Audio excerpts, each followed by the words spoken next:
itu adalah termasuk struktur bawah ya. Jadi pondasi itu struktur bawah. Jadi gedung itu ada struktur atas, ada struktur bawah.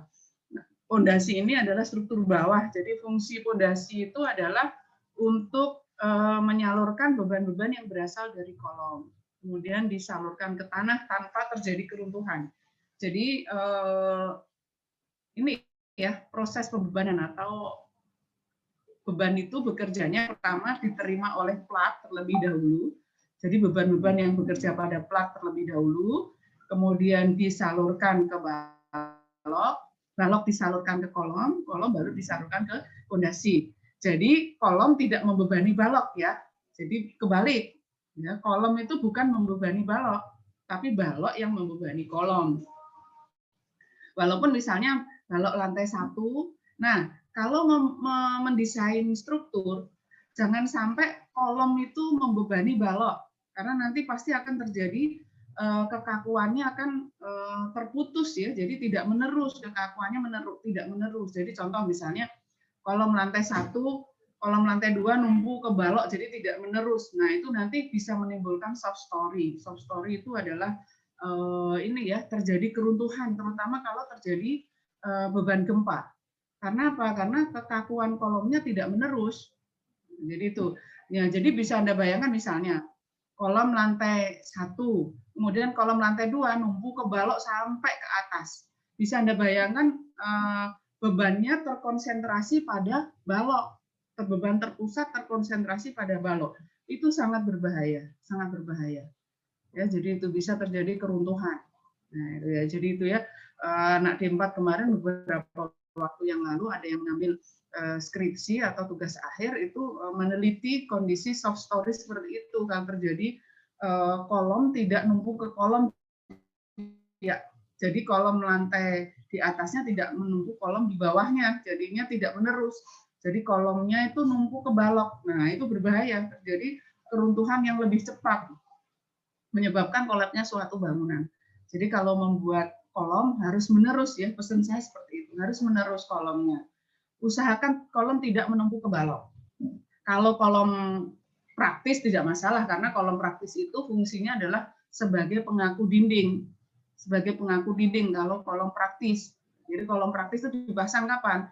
Kalau luasan dinding kalian itu 12 meter persegi. Artinya apa? Kalau tinggi bangunan 4 meter, berarti kolom praktis dipasang setiap kapan? Setiap jarak 3 meter. Kan luasannya 12 meter persegi, itu harus ada kolom praktis. Tetapi kalau misalnya di antara kolom itu jarak antar kolomnya dekat, kolom strukturnya ya, kolom utamanya dekat, tidak perlu lagi dipasang kolom praktis gitu. Nah, gitu ya. Jadi kalau misalnya jarak antar kolom struktur utamanya itu jauh ya, misalnya 8 meter gitu kan. Jadi kan dindingnya, terutama dinding setengah bata ya, bukan partisi ya. Jadi kalau dinding seperti itu maka harus dipasang kolom praktis. Jadi fungsi kolom praktis itu tidak memikul beban, tetapi sebagai pengaku dinding supaya tidak kalau terjadi retak dindingnya tidak menjalar. Nah itu seperti itu. Jadi kaidah-kaidah di dalam mendesain harus atau merancang struktur harus diperhatikan. Nah, fungsi tadi, jadi fungsi pondasi ya, kita kembali ke sini. Jadi fungsi pondasi itu adalah menyalurkan beban yang berasal dari kolom untuk diteruskan ke tanah sehingga tidak terjadi keruntuhan pada tanahnya. Nah, biasanya keruntuhan pada tanah itu ditandai oleh apa? Terjadi settlement atau penurunan berlebihan pada pondasi. Sehingga apa yang terjadi kalau penurunannya bersamaan, berbarengan tidak masalah. Tapi kalau misalnya kolom sebelah kiri tidak turun, sebelah kanan yang turun, apa yang terjadi? Pasti akan tertarik. Kolom yang turun tadi akan narik kolom yang tidak turun. Maka yang terjadi adalah terjadi tegangan yang berlebihan, terutama ada di beam kolom join. Nah, ini ya. Jadi kalau misalnya pondasinya tidak Anda rancang dengan benar, maka yang terjadi adalah ada bagian struktur yang mengalami penurunan, ya, penurunan lebih besar. Jadi kalau penurunannya seragam tidak masalah, kan turun semua. Ya baik, kaku turun semua, sehingga tidak terjadi deformasi berlebihan. Kalau terjadi deformasi berlebihan, maka terjadi konsentrasi tegangan, terutama di mana? Terutama di, coba ada perhatian kalau misalnya ini turun kan dia narik begitu ya, dia akan narik, maka yang kena pertama kali ada di mana? Ada di beam kolom join, hubungan antara balok dan kolom. Nah itu seperti itu, terjadi tegangan berlebihan. Nah itu ya. Terus kemudian makanya kalau mendesain pada saat misalnya entah itu pondasi telapak, entah itu pondasi dalam, maka harus dipasang tie beam atau balok pengikat. Jadi kan pondasi telapak itu kan pondasi telapak setempat ya. Jadi di mana di bawah kolom ada pondasi, di bawah kolom ada pondasi. Nah, antar pondasi ini diikat oleh tie beam namanya atau balok pengikat. Fungsinya apa? Untuk menjaga pada saat terjadi ada tanah yang turun, itu turunnya bersamaan. Itu seperti itu ya, tidak sendiri-sendiri. Jadi untuk mengikat antar pondasi tadi sehingga bekerja secara bersamaan untuk memikul beban, meneruskan beban ke tanah, gitu, seperti itu. Nah, terus kemudian tadi ya, jadi kalau terjadi konsentrasi tegangan, apa yang terjadi? Pasti sangat terjadi retak-retak di terutama di daerah beam kolom join. Jadi nanti kalau melakukan investigasi struktur mana elemen struktur mana yang bermasalah, dilihat dulu lah letaknya ada di mana, gitu ya, letaknya ada di mana. Jadi gitu. Nah, biasanya untuk investigasi struktur itu dicek dulu kolomnya miring atau tidak. Nah, kemiringannya itu kalau miringnya melebihi aturan atau standar atau tidak. Terus letaknya ada di mana. Nah, itu seperti itu. Jadi kalau misalnya kolomnya miring, itu adalah salah satu indikasi, misalnya pada saat membangun kolomnya itu tegak, gitu. Kolomnya tegak lurus, sudah ditegak lurus, sudah di apa sih, di lot ya istilahnya, sudah diukur ketegakannya, sudah tegak lurus. Tapi seiring berjalannya waktu ternyata bangunan miring gitu. Contoh kalau yang sekarang tidak digunakan itu apa ya? Menara Saidah ya. Menara Saidah itu. Yang itu memang gedung lebih dari 15 lantai ya. Itu kan miringnya kelihatan sekali itu kalau Anda lewat jalan tol daerah mana itu ya. Menara Saidah lah, saya ingat menaranya itu. Nah, itu miring itu. Nah, kalau miring seperti itu sulit kalau yang bermasalah pada pondasinya. Jadi menurut info sih gitu ya, info dari struktur itu ternyata berlebihan bebannya. Jadi misalnya untuk harusnya kapasitas pondasinya hanya untuk 15 lantai. Tapi dibangun 20 lantai atau 30 lantai sehingga pondasinya tidak kuat, sehingga apa yang terjadi? Terjadi settlement berlebihan atau penurunan pondasi yang berlebihan. Bangunannya miring, sekarang gedung itu dikosongkan. Nggak tahu kalau sekarang apa sudah diretrofit atau belum. Nah, kalau sudah bangunan tinggi seperti itu pun, kalau sudah tidak aman, untuk menghancurkannya juga susah, gitu kan? Ya retrofitnya juga kesulitan ya. Makanya kalau bermasalah pada pondasi itu udah sulit sekali perbaikannya. Kalau struktur atas bermasalah masih banyak cara untuk melakukan retrofit atau perkuatan ya. Tapi kalau pondasinya sudah sulit ya, sulit untuk ininya apa? Ya bisa sih, masih bisa, tapi kesulitan. Mending dirubuhkan bikin baru gitu. Nah itu untuk merobohkan kalau udah bangunan tinggi juga susah, mesti dibom dari dalam gitu kan, bawah. Nah itu dan nanti juga dikaji lingkungannya, amdalnya seperti itu. Jadi memang kalau bangunan bertingkat tinggi sudah ini ya harus dirancang benar-benar, Gitu. Terus kemudian, nah itu ya, jadi jenis pondasi tadi. Pada saat Anda menentukan jenis pondasi, ada beberapa pertimbangan. Harus dilakukan studi kelayakan terlebih dahulu. Jadi pertimbangannya apa? Yang pertama, pertimbangkan kedalaman tanah dasarnya. Jadi kalau misalnya seperti PW kamu gitu ya, PW Anda itu kan 3 lantai ya. 3 lantai itu lihat kedalaman tanah dasarnya. Jadi kalau kedalaman tanah dasar kira-kira dilihat dari mana? Hasil uji apa? Udah lab uji tanah kan? Udah lab uji tanah kan?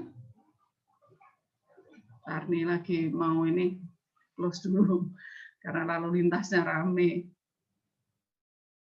Mas Arbat. Alhamdulillah sehat.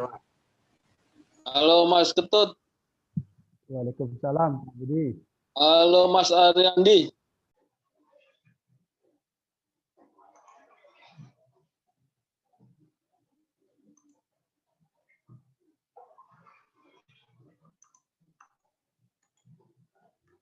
Nah, gini ya. Jadi kalau tadi saya ulangi bahwa untuk menentukan jenis fondasi maka ada beberapa pertimbangan. Yang pertama adalah pertimbangkan dulu kedalaman tanah dasarnya. Kedalaman tanah dasarnya.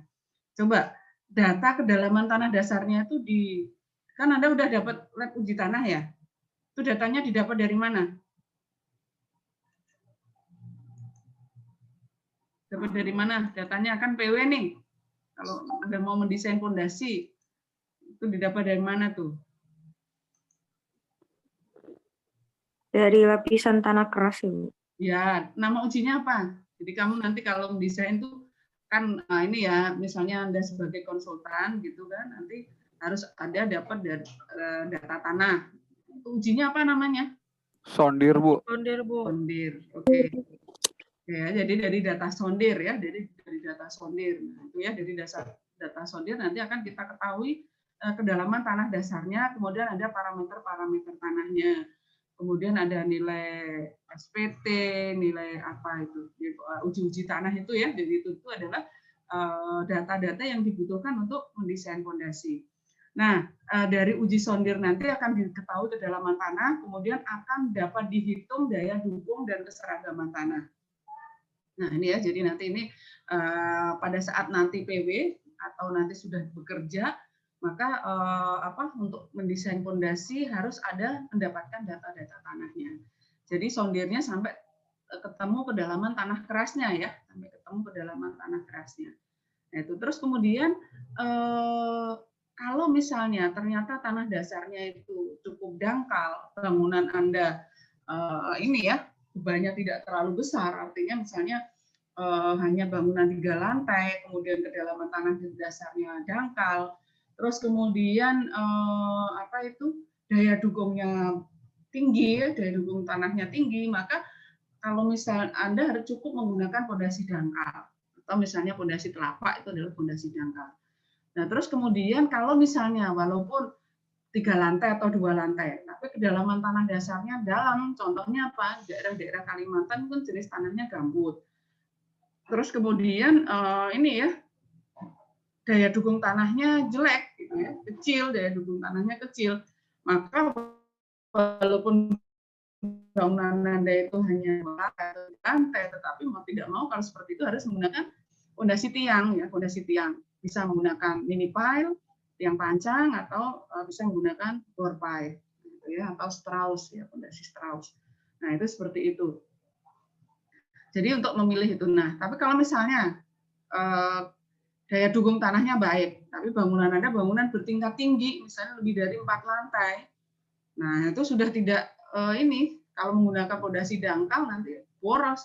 Jatuhnya adalah luas fondasinya, ukuran fondasinya tebal sekali, terus kemudian potensi gulingnya tinggi. Karena kan kalau bangunan tinggi seperti pohon ya, jadi makin tinggi pohonnya, akarnya kalau masuk ke dalam tanahnya hanya di permukaan, maka dia kalau terjadi beban horizontal, ada angin, ada gempa seperti itu, maka cepat rubuh. Begitu pula dengan bangunan. Jadi makin tinggi bangunannya, maka fondasinya makin dalam. Itu menggunakan fondasi dalam. Ya, jadi nanti akan sangat ukuran fondasi, jenis fondasi sangat tergantung dari beban yang bekerja di atasnya, kemudian kondisi-kondisi tanah di dasar fondasi. Nah, itu ya, seperti itu. Nah, kemudian ada jenis fondasi, ada fondasi dalam. Fondasi dalam itu ada bore pile. Bore pile ini saya contoh ini, bore pile itu bedanya kalau bore pile itu adalah cast in situ, jadi dicor setempat ya. Jadi dibor dulu, tulangan dimasukkan, kemudian dicor. Itu seperti itu. Jadi biasanya interaksi dengan tanahnya lebih baik, jauh lebih baik bore pile ya dibanding dengan tiang pancang. Cuma lama gitu ya, lama. Nah, ini saya contohkan bentuk dari bore pile-nya Suramadu. Jadi bore pile-nya Suramadu itu diameter bore pile-nya satunya itu 1,2 sampai 1,5 meter diameternya, karena memang bebannya sangat besar. Suramadu itu kan panjang jembatannya panjang ya, sehingga bebannya sangat besar. Nah, terus kemudian ini kedalamannya 100 meter di bawah laut. Itu kalau di pondasi di bore pile-nya Suramadu itu ya. Jadi ini untuk pile cap-nya ini satu di main bridge-nya di struktur utama jembatannya itu tebal pile cap-nya itu hampir 2 meter. Jadi orang kalau masuk ke sini, saya pernah ke sana itu masuk waktu pembangunan ya, cuman nggak boleh masuk, ngamatin dari jauh. Itu ini apa kedalamannya ini tingginya sampai 2 meter. Jadi orang ke situ itu tenggelam gitu pada saat belum dicor. Nah, itu tebal sekali karena memang bebannya sangat besar. Gitu ya. Jadi, nah pemilihan pondasi dalam, bor pile maupun tiang panjang itu harus ini ya dilihat kondisinya. Contoh misalnya Anda mau membangun gedung, tapi di sekitarnya ada gedung bertingkat tinggi gitu. Kemudian ya jangan gunakan tiang panjang. Kenapa? Pasti dikomplain. Amdalnya tidak kena, bangunan sekitarnya terjadi getaran walaupun menggunakan cek hidrolik ya kan ada memancangnya menggunakan hidrolik sekarang. Nah, itu kalau seperti itu walaupun itu tetap terjadi getaran. Nah, harus ada izin amdalnya kalau seperti itu. Nah, itu ya jadi ini. Nah, kalau yang bor pile itu mau di mana bisa gitu ya. Terus kemudian perhatikan juga nanti mobilitasnya. Bagaimana nanti mengangkut tiang panjangnya seperti itu kan pasti menggunakan alat-alat berat, menggunakan truk tronton untuk ini ya untuk mengangkutnya. Nah itu mobilisasinya bagaimana bisa atau tidak. Nah itu studi kelayakan itu sampai memperhitungkan ke sana. Jadi kalau misalnya dilihat medannya ya, jadi mau memancang itu pilihan pondasi dalamnya tiang panjang atau bor pile harus perhatikan kondisi lapangan itu seperti itu. Nah itu sudah ada rencanakan jauh-jauh hari sebelumnya harus ada survei, harus studi kelayakan seperti itu. Terus kemudian ada pondasi dangkal. Pondasi dangkal itu ada pondasi telapak. Nah yang akan kita bahas sekarang adalah pondasi telapak. Nah pondasi telapak itu berfungsi untuk mendukung bangunan bebannya tidak terlalu besar ya kalau bangunan gedung ya gedung sampai 3 lantai masih bisa lah menggunakan pondasi telapak. Nah, kemudian kalau pondasi kamu menggunakan pondasi telapak, itu modelkan ujung kolomnya modelkan sendi. Ya, modelkan sendi karena masih bisa bergerak, berputar di situ jadi tidak terjepit secara sempurna kalau menggunakan pondasi telapak. Boleh nggak saya modelkan pondasi telapak, saya modelkan jepit? Boleh. Resikonya nanti adalah ukuran pondasinya menjadi sangat besar, lebih besar dibanding kalau modelkan sendi gitu. Supaya apa? Untuk memberikan efek jepit secara kaku gitu ya, itu seperti itu. Terus kemudian jenis pondasi telapak sendiri ada pondasi telapak setempat, artinya apa? Jadi di bawah kolom ada pondasi telapak, masing-masing di bawah kolom ada pondasi telapak. Kemudian dihubungkan dengan tie beam atau balok pengikat, nah itu seperti itu. Nah, pondasi telapak ini ada pondasi telapak bujur sangkar, ada 4 persegi panjang. Kalau mendesain milih yang mana? Pasti milih yang bujur sangkar, enak karena arah X dan arah Y momennya sama. Momennya sama, arah X maupun arah Y momennya sama.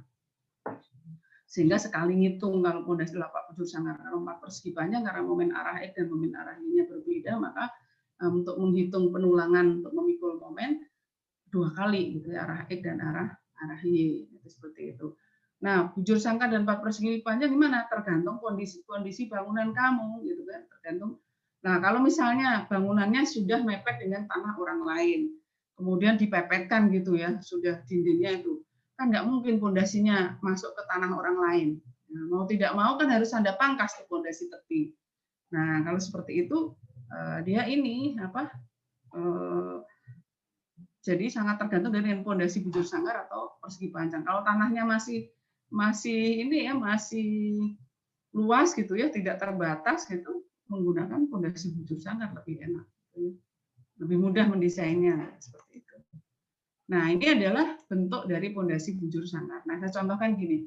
Nah ini bujur sangkar kan berarti ini arah panjang dan lebarnya sama, B dan L-nya sama kan. Nah kalau pondasi telapak ini seperti bujur persegi panjang itu seperti ini. Nah ini artinya apa? Ini contohnya apa? Ini kalau pondasi sebelah sana udah tanah tetangga, mau tidak mau bentuknya seperti ini kalau tanah tetangga, gitu kan. Nah itu. Nah coba kalau seperti ini, kalau beban seperti ini, yang bujur sangkar seperti ini, ada momen nggak yang timbul pada Yang timbul pada pondasi telapaknya ini? Kan beban dari kolom disalurkan ke pondasi. Timbul momen atau tidak pada pondasinya? Yang bujur sangkar nih, timbul momen nggak? Timbul momen atau tidak? Enggak, Bu. Tidak. Kenapa? Kenapa, Cindy? Apa, Cindy? Karena cuma dapat beban aksial dari kolom. Iya, nah hanya aksial dari kolom. Kenapa? Karena pusat penampang kolom berhimpit dengan pusat penampang dari pondasi. Ini kan ya. Jadi gaya P ini diterima oleh pondasi tepat di sumbu pondasi. Tidak ada eksentrisitas. Nah, gitu ya. Jadi kalau seperti ini, maka tegangan yang timbul pada tanah, di dasar tanah di bawah pondasi, maka tegangannya adalah tegangan sama dengan P per A. Tegangan yang timbul pada tanah. Nah, kemudian kalau seperti ini, nah ini timbul momen atau tidak nih yang kanan, segi panjang? Don, timbul momen nggak sebelah kanan nih Don, pada pondasi Don?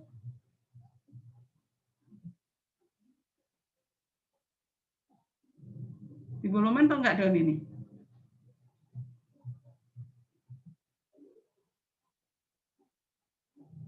Di mute itu Don. Timbul, Bu. Timbul momen. Kenapa timbul momen Don?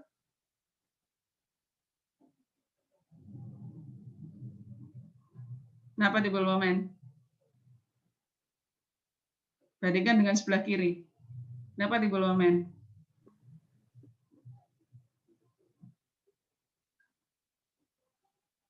Kenapa timbul momen?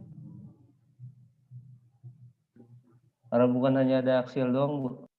Ada aksial doang. Nah, kata kamu tadi tinggal timbul momen. Bu. Hah?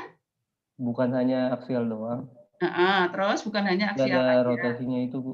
Ada momen. Kenapa?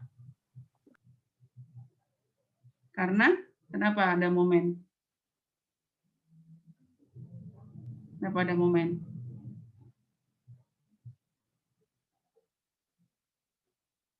Kenapa ada momen?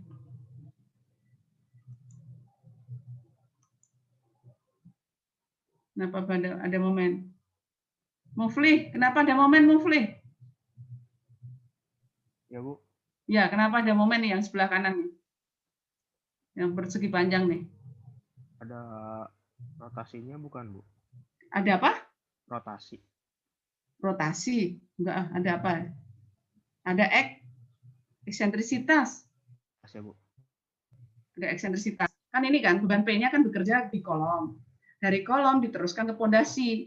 Titik pusat kolom kan ada di sini nih. Titik pusat kolom ada di sini. Berarti bebannya bekerja di sini, di pusat kolom sini. Sedangkan pusat penampang pondasinya ada di sebelah sini.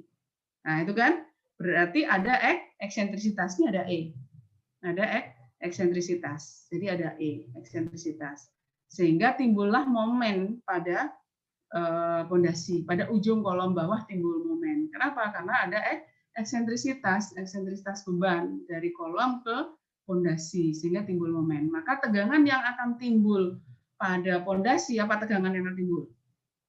Berarti apa? P per A plus M per W. Jadi itu ya. Jadi coba saya ini dulu.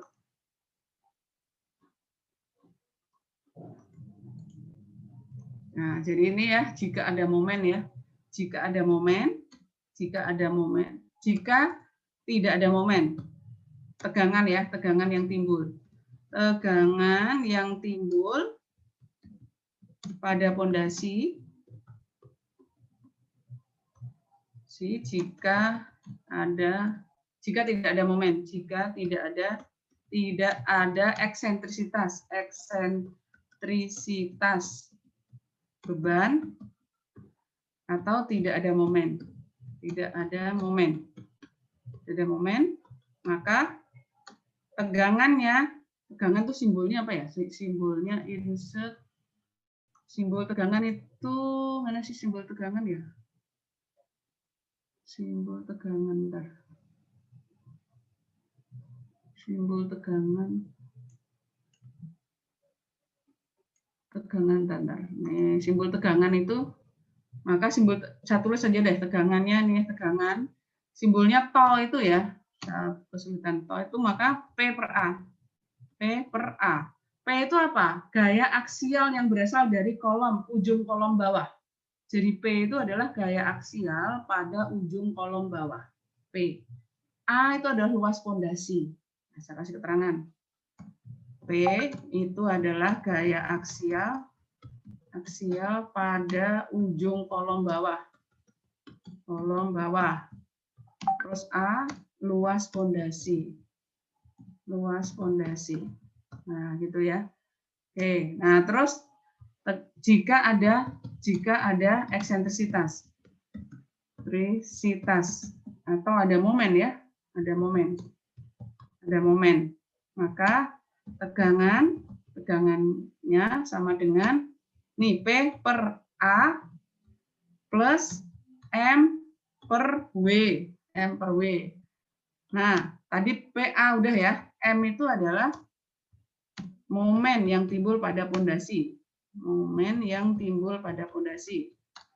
Pada pondasi. Berapa momennya? Momennya ya berarti M sama dengan P kali eksentrisitas. W itu adalah momen tahanan. Berapa momen tahanannya? Kalau dia persegi berarti 1/6 D kali L kuadrat.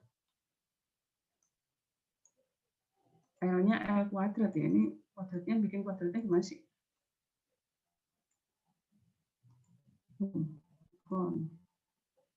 Superscript. Nah, gitu kuadrat. Nah, gitu. Ya, jadi ini. Nah, ini mau di-restart lagi ya kayaknya ya. Nah, jadi itu ya. Jadi kalau ada momen, maka tegangan yang timbul pada pondasi adalah P per A plus M per W. M per W, bukan M ini ya, ini saya kasih titik koma deh. Titik koma. Nah, itu M per W.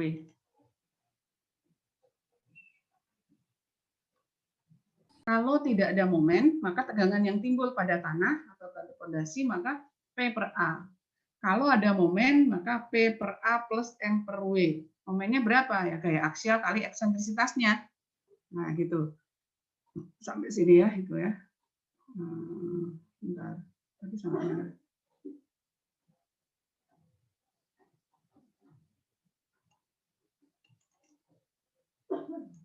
Nah, ini ya, sampai sini tadi ya. Jadi itu.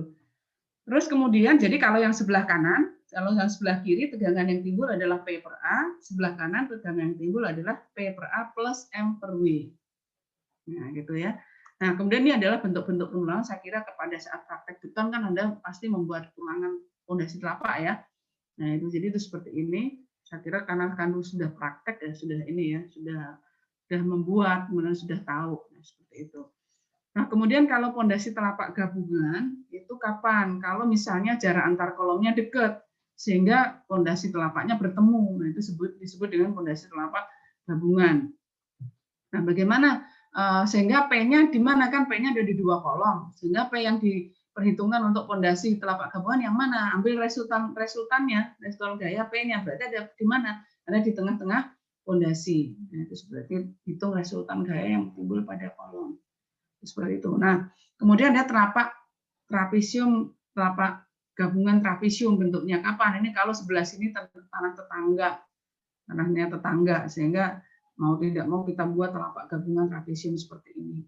Kalau mendesain enak yang mana? Pasti yang enak yang persegi gitu kan, nggak ribet gitu. Terus kemudian pile cap. Nah, itu pile cap. Pile cap itu fungsinya apa? Untuk menyatukan pondasi tiang.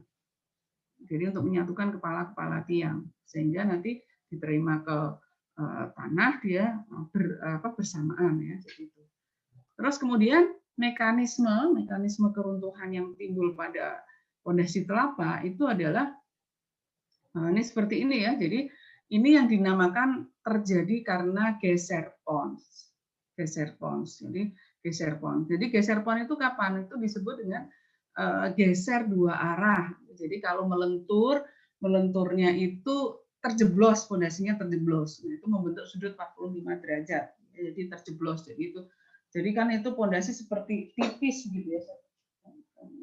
Jadi kan terjeblos gitu.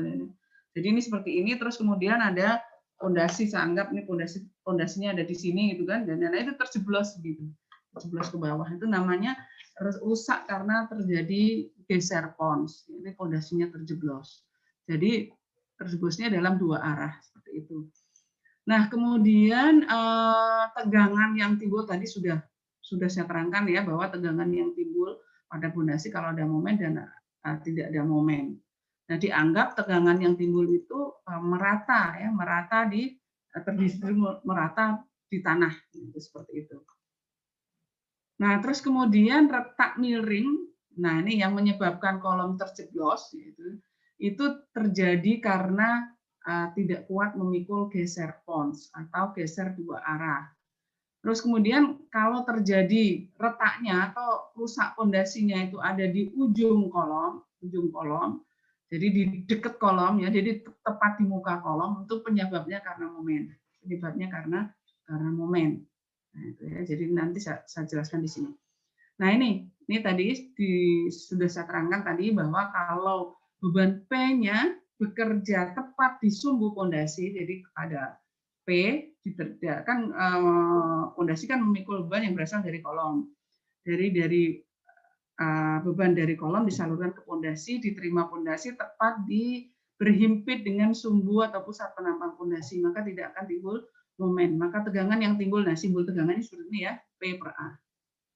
Terus kemudian jika ada momen, artinya apa? Ada eksentrisitas. Contohnya apa? Tadi seperti bentuk pondasi telapak yang tadi ya, yang untuk peti ya, pondasi telapak peti. Maka momen yang timbul adalah P kali eksentrisitas.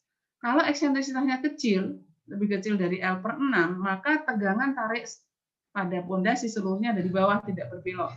Yang pernah saya terangkan single Kurzweil itu seperti ini. Tegangan yang timbul seluruhnya daerah tariknya ada di bawah. Maka tegangannya P per A min M per W plus atau P per A plus M per W. Yang digunakan desain yang mana? Pasti yang tegangan yang besar, gitu ya, itu seperti itu. Terus kemudian kalau dia sama dengan E-nya eksentrisitasnya sama dengan L per 6, yang terjadi adalah di ujung sini tegangannya 0, tegangan minimumnya 0. Semua daerah tarik juga ini termasuk single Kurzweil juga. Ya karena tariknya ada di sini, tidak berbelok. Terus kemudian kalau dia eksentrisitasnya besar, artinya apa? Momen yang timbul pada kolom juga besar, pada pondasi juga besar, maka akan terjadi double Kurzweil atau momen berbalik arah. Contohnya apa? Nah, sebelah kiri itu daerah tariknya ada di atas, sebelah kanan daerah tariknya ada di bawah, sehingga terjadi berbalik arah seperti ini. Nah, itu maka ini tergantung dari besarnya eksentrisitas.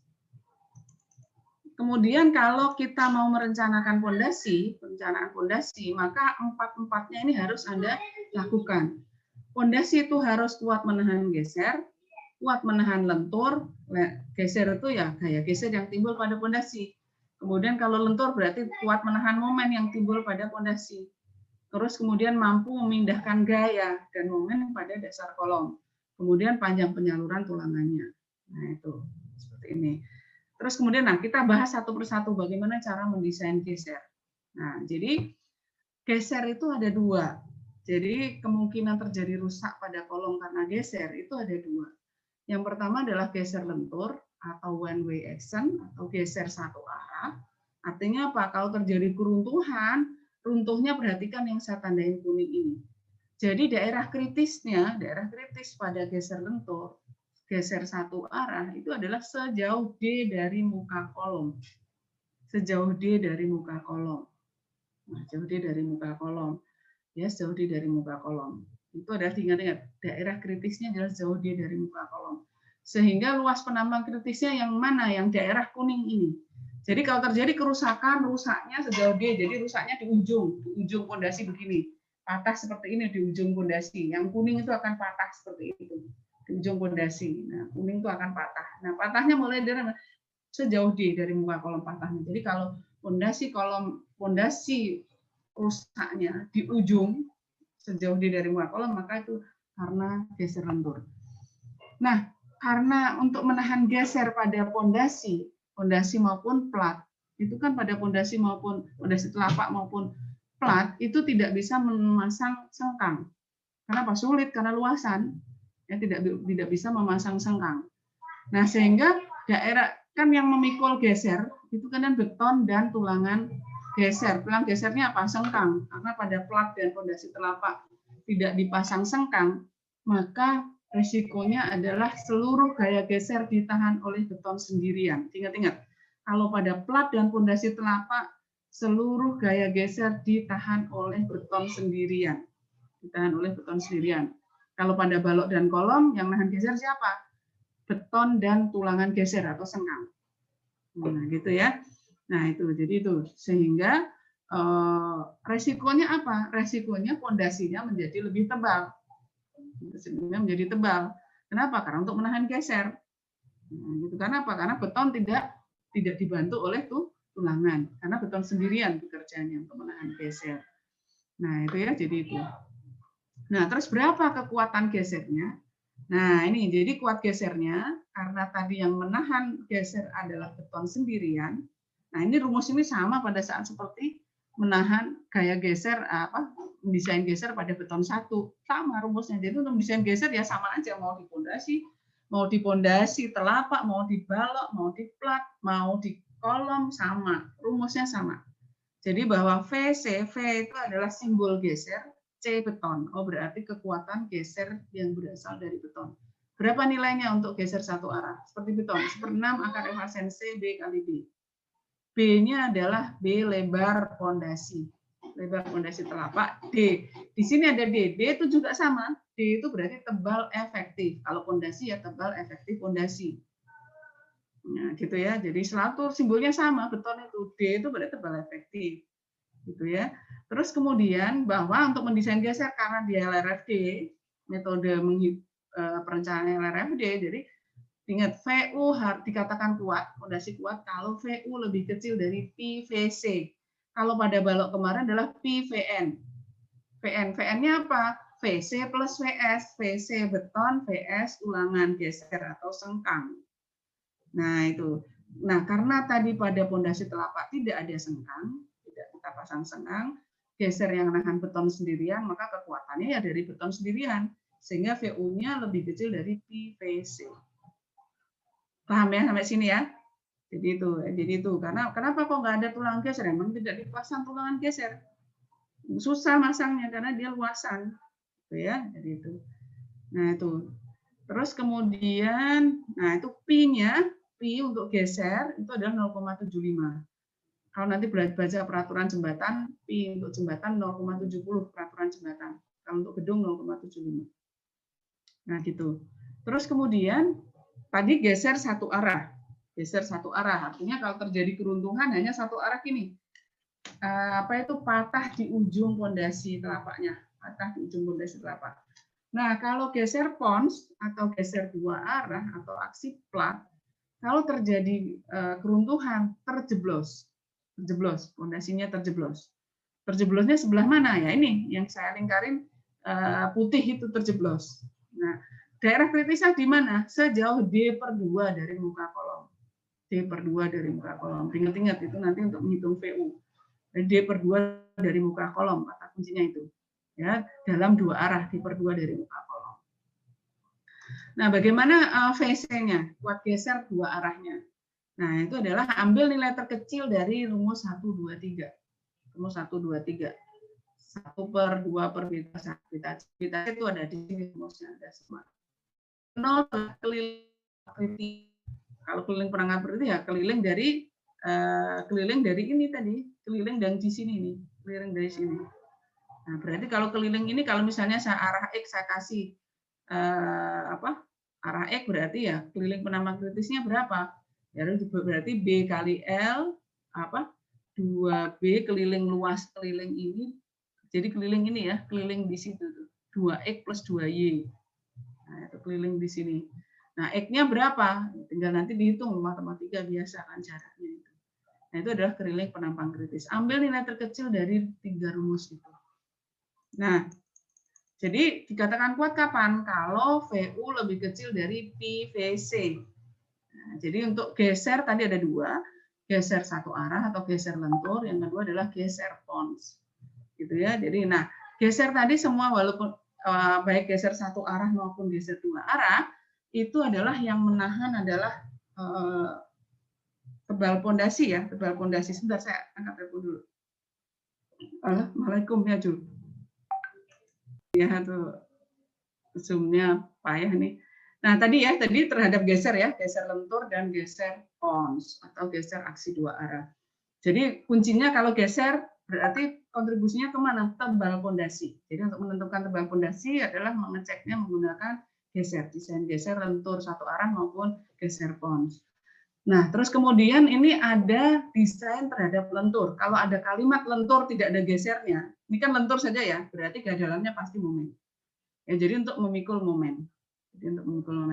Nah, kalau terjadi keruntuhan, runtuhnya itu tepat di muka kolom seperti ini, oh itu berarti rusak karena momen, penyebabnya momen. Siapa yang menahan momen? Tulangan. Jadi untuk menentukan penulangan pada pondasi telapak adalah desainnya terhadap desain lentur, itu seperti itu. Nah, daerah kritisnya kalau dia di atas pondasi itu adalah kolom beton bertulang, maka tepat di muka kolom. Kalau di atas pondasi telapaknya dinding, langsung dinding, itu rusaknya ada di tengah-tengah dinding. Biasanya sih jarang ya di atas pondasi telapak dinding itu. Biasanya kalau langsung dinding itu bawahnya pondasinya pondasi batu kali gitu, seperti itu. Terus kemudian kalau misalnya kolomnya itu kolom profil baja, menggunakan baja, pasti di bawah kolom itu ada base plate. Base plate-nya itu adalah untuk menghubungkan antara kolom baja dengan pondasinya. Nah, itu daerah kritisnya adalah di tengah-tengah base plate yang keluar dari kolom. Jadi seperti ini, itu adalah di situ. Jadi rusaknya pondasi telapak seperti itu. Nah, untuk pendistribusian tulangan itu adalah unsurnya adalah untuk mendesain lentur.